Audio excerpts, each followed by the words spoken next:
We're going to start the semester off by talking about environmental hazards and human health. And we talk about this because so much of what we look at this semester deals with the impact that we have on the environment, and then in reverse, the impact that the environment has on us. So we're going to talk about some things that are human dependent, and we'll talk about some hazards that are not human dependent. So there's some case studies, once again, in your packets, just like you saw some case studies in Environmental 1, you'll see them. They'll be a little bit different this time. They'll be within your notes packet. You are expected to read through and complete your case studies. Anything that's in your notes packet is fair game on quizzes and tests and the final exam. So you want to make sure that you're paying attention to your packets and that you're using those resources. So a number of years ago, when HIV kind of came on the scene, there was a lot of concern about HIV because there's still no vaccine for it. There are some drugs that can help people live longer, but one of the concerns about HIV was that it actually was transmitted from nature, if you will, because it was transmitted by a monkey into the human population. And so when we start talking about people encroaching upon the natural environment and where we start increasing our footprint and moving into areas that people haven't been, that interaction between nature and people can sometimes cause some concerns, and HIV is one of those things. We have no immunity for it. We have no defense for it. You don't necessarily get AIDS if you have HIV. AIDS is the acquired immune deficiency syndrome that you can get from this virus, which basically breaks down the immune system and no longer allows you to fight off other infections. So you're not usually dying actually from AIDS. People are usually dying from a secondary infection like pneumonia. Some areas of the world are harder hit by this than others. If you remember from Environmental Science 1, you looked at the human population pyramids, and so you'd see that in this particular pyramid, that wide base, remember, means that the population should be rapidly expanding, but because of the AIDS epidemic, you'll see how the population, especially the infant population, has declined. And then when you get up here into people, past their 40s, the population takes a serious hit. So you have a very young population, and it tends to be a very sick population. There are different kinds of hazards that you can come in contact with. So a risk is how likely you are to suffer from that hazard. So how likely is it that it's going to impact me, basically. So we've got biological hazards. Pathogens are things like, these are viruses and diseases. They're bacterial infections. If you get a cold, you've suffered from a biological hazard, and there's lots of different ones of those. Some of those things we can influence by our hygiene and how sanitary we are. Do we wash our hands? Do we cover our face when we sneeze? Are we touching the desk after that? Viruses like the flu can live on a dry surface for up to 7 days. So you can actually get something from somebody that you didn't even know at all. So you could get things from you can pick up colds and flus and things like that from the shopping carts at the grocery store, which is why they have those wipes next to the door that are antibacterial and things like that. We have chemical hazards. Once again, some of these that we can influence, some of them we can't. Some of them are a result of our actions that we'll talk about later on in the semester. Physical hazards are ones that we can't necessarily control, things like earthquakes and volcanic eruptions, but we can choose how we want to expose ourselves to that hazard. So we can say, I don't want to live in an earthquake-prone area. I'm not going to live along the San Andreas Fault, or I'm not going to live along the Peru-Chile Trench or something like that, because those areas are more likely to have an earthquake. I don't want to live near Mount St. Helens because it's more likely to have volcanic eruption, things like that. Our cultural hazards, though, are ones that we actually have a lot of control over. Either ourselves or the people that are responsible for us, we have control over this list of things. And so when we look at accepting risk, we have to look at all of these hazards and decide how likely is it that it's going to influence me and how much is that going to change my behavior. So we talked a little bit about biological hazards being things like bacteria and colds and things.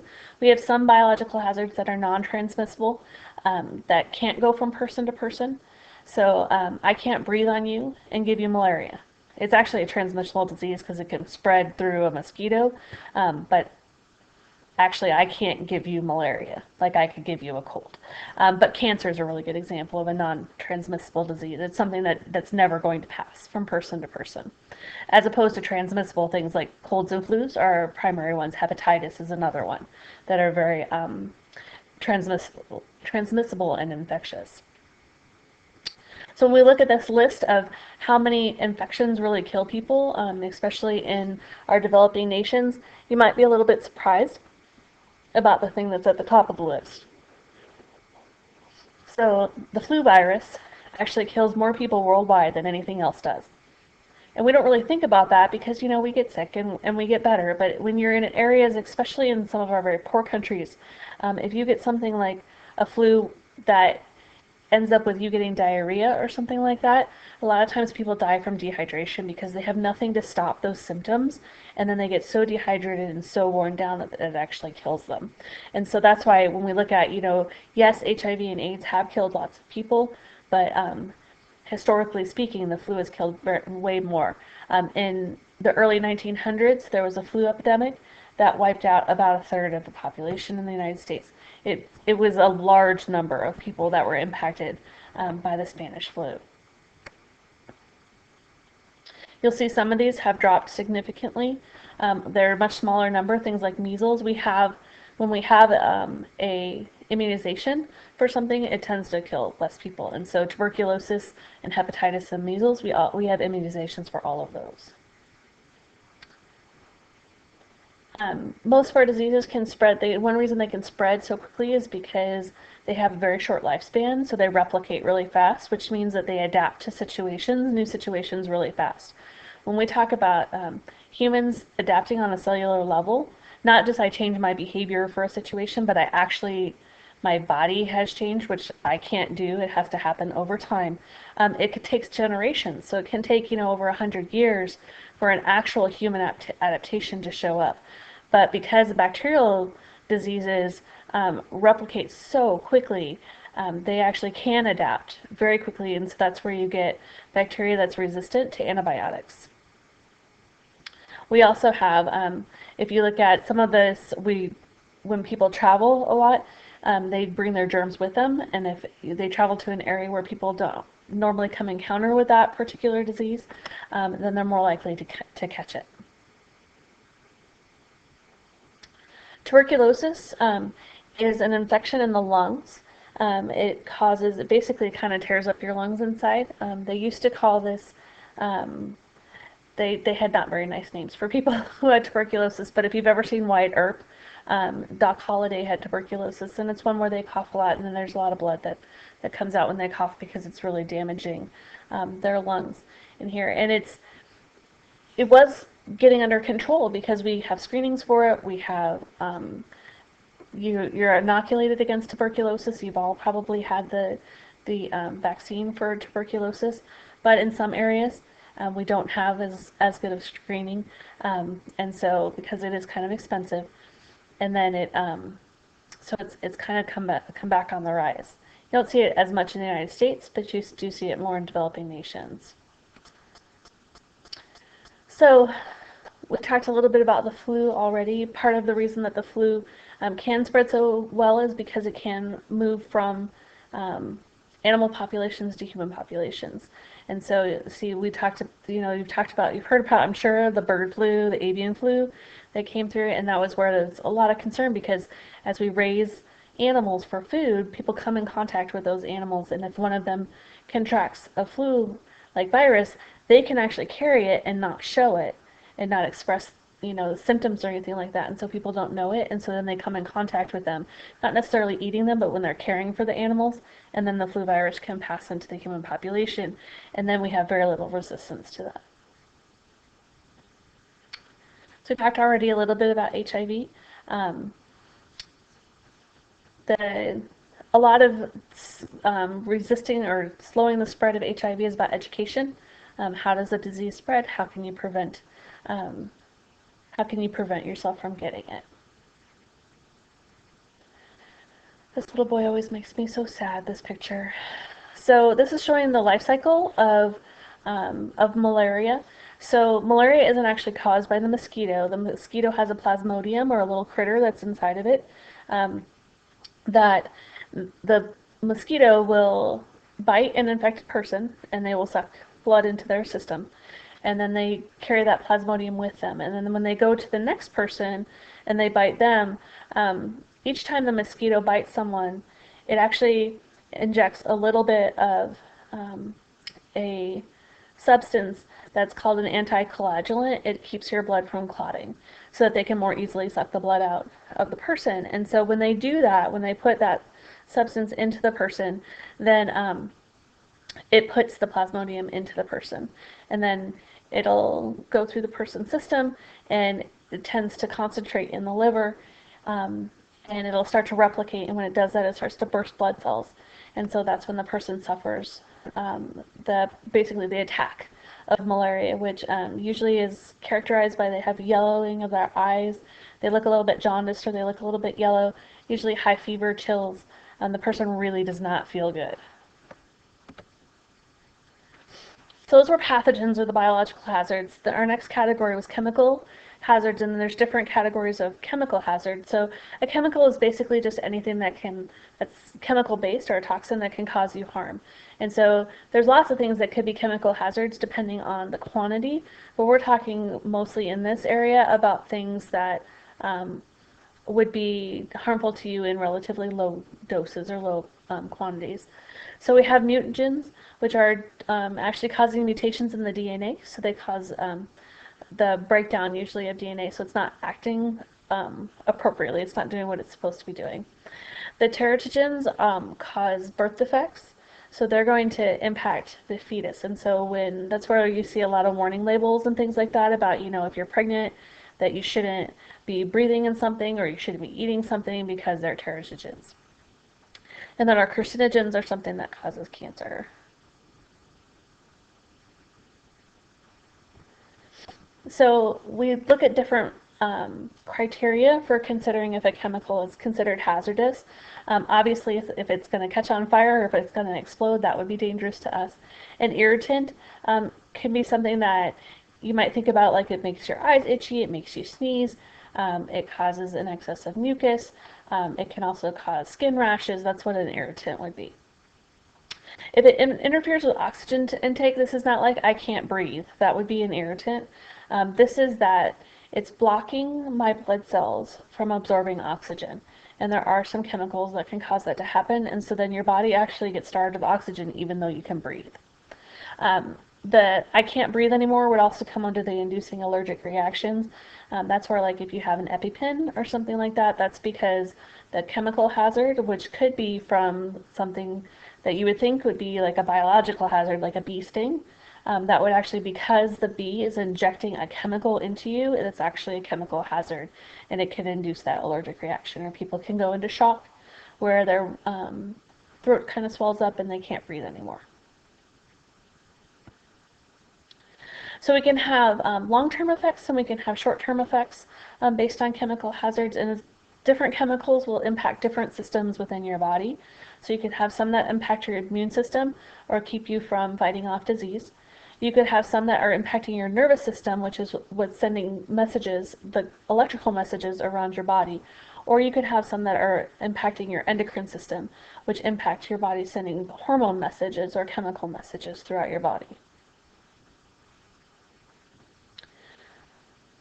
So when we look at chemicals, not everyone is impacted the same way by every chemical. There's a number of different factors that are listed here that will impact it. So one of it's how much you get exposed to. If you get exposed to relatively small amounts of something, then it might not be quite so harmful. So we could use hydrochloric acid as an example. If it's a very dilute solution of hydrochloric acid, it could make your skin turn a little bit redder. It might be a little bit itchy, but it's not going to be anything horrible. But if it's undiluted hydrochloric acid, it can actually burn holes within your skin. And so that amount of the dose is very important. How often you're exposed to it is the next one. So is it that, was this a one-time occurrence? Did I breathe in a chemical one time? Or am I breathing in it all the time? Or are there dilute solutions? Is there particles of this chemical that's in my water supply that I had one time, or was it in my water supply all the time? So that frequency of exposure makes a difference. You personally, your body makes a difference, and there's some of that because of your genetic makeup, because of how old you are, because of how big you are, because of your immune system as it stands already. All those things impact how it is that you will be impacted by a particular chemical.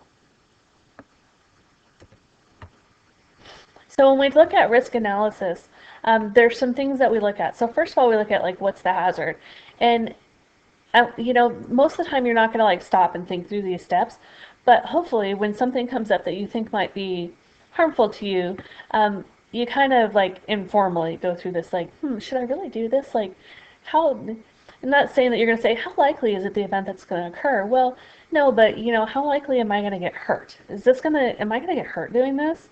Am I going to get in trouble doing this? Like, what's going to happen if I do this? So we look at those consequences of that risk.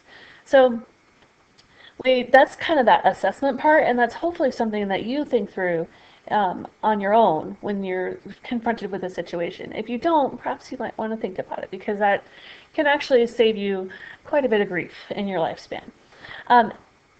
Companies and things look at risk management. So you look at how likely is it that somebody's going to get hurt doing something or be impacted by something that's happening on the job, and then how does that compare, and how can we reduce that amount of risk? How are we going to reduce that amount of risk?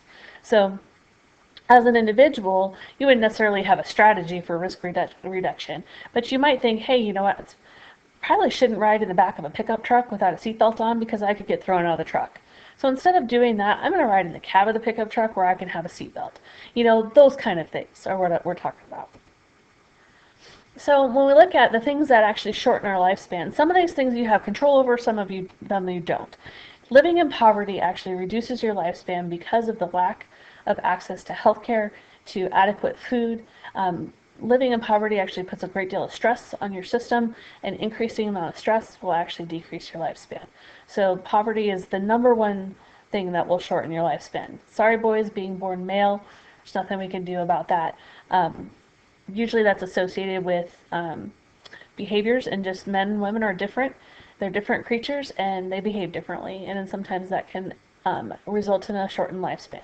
You can see them through the list. There's a number of other things. If you smoke, if you use alcohol, if there's lots of air pollution where you live. If you look down about halfway through the list, it says drowning. That's not dying by drowning, obviously, because, but that's like if you are submerged and you didn't die, but it actually did deprive your brain cells of oxygen, that can decrease your lifespan. So you can see there's lots of different things that can actually shorten your lifespan. So you have to think about, like, what are these things can I control? What are these things do I knowingly and willingly subject myself to? And does it make sense that I actually do that? Or should I maybe think differently about some of my choices? Some of those might not be your choices. Some of them might be choices of the people that you live with. And then you have to think about how likely am I to make that same choice? And how likely is that going to be to affect my lifespan? We look at how we assess that risk. All comes through our own lens and our own filter of where we are right now. So when we look at how much control do I have, am I like the adventurous, outgoing type that I'm going to try anything, or am I the one that's kind of, I'm going to take baby steps kind of thing? Is the risk something that I'm taking voluntarily? Is somebody smoking in my household? Can I do anything about that? So that's not really a voluntary risk. We talk about whether the risk is catastrophic. Well, once again, let's go back to my example about riding in the back of a pickup truck. When I first started teaching up at Boulder Creek, it was about 2 or 3 years into being up there. There was a young man that was in my class that decided that he was going to ride in the back of the pickup truck as they were driving out in the desert. He was ejected from the back of the pickup truck and he died. You may not think that riding in the back of a truck would be a catastrophic risk, but in reality it is, because it doesn't take much for a person to become a projectile. And so, once again, we go back to, did you voluntarily take that risk? What choices did you make? Is there unfair distribution of the risk? Well, in that case, that was a choice, unfortunately, that this student made. And it was a very sad and heartrending choice. There are some times when that risk is unfairly distributed, especially we'll talk a lot about environmental justice this semester. And do some people suffer from this risk, this high amounts of air pollution or high amounts of water pollution? Do they actually, is there anything that you could do? And that kind of goes back to the voluntary. Is there something I can do about it? In there. So the next part of this assignment, you're going to be watching a video called Plague Fighters. And Plague Fighters is about the Ebola outbreak that happened. And I want you to think about while you're watching it, you have some questions that you're going to be answering, but I also want you to really think about how does this relate to environmental science? And how does it relate to things that I learned in Environmental Science 1? We're going to bring it forward into Environmental Science 2, but this unit really does cross between the two semesters and brings topics in from both semesters. So I want you to think about that while watching the video.